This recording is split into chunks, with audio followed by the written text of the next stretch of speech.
اچھا، ایک اور واقعہ ذہن میں رکھیں کہ حضرت مالک بن سنان رضی اللہ تعالی عنہ، حضرت عبداللہ بن زبیر رضی اللہ تعالی عنہما، دونوں کا واقعہ ہے۔ رسول اللہ صلی اللہ علیہ وسلم نے پچھنے لگوائے، حجامہ، خون مبارک نکلا تو پیالے میں تھا، تو حضرت عبداللہ بن زبیر سے فرمایا کہ اس کو کی مناسب جگہ پر گرا دو۔ حضرت عبداللہ بن زبیر گئے، واپس آئے تو آپ نے پوچھا کہاں گرایا؟ کہا جی میں نے پی لیا۔ تو رسول اکرم صلی اللہ علیہ وسلم فرمانے لگے کہ جس پیٹ میں نبی کا خون جائے اس پیٹ میں جہنم کی آگ کبھی نہیں جاتی۔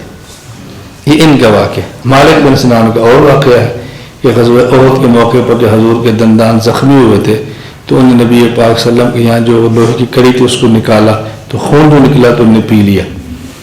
اب اس پر لوگ سوال کیا کرتے ہیں کہ جی قرآن کریم میں ہے حرمت علیکم المیتۃ والدم، کہ دم یہ حرام اور ناپاک ہے، تو ناپاک خون صحابی پی ہے اور حضور فرمانا ہے کہ اس پیٹ کے اندر جہنم کی آگ نہیں جائے گی، تو ناپاک چیز کے پینے پر تو جہنم ہوتی ہے، لہذا یہ واقعہ قرآن کے خلاف ہے۔ اس کا بہت آسان تھا جو جواب ہے وہ یہ کہ ایک خون ہے امتی کا، ایک خون ہے نبی کا۔ امتی کا خون ناپاک ہوتا ہے اور نبی کا خون پاک ہوتا ہے۔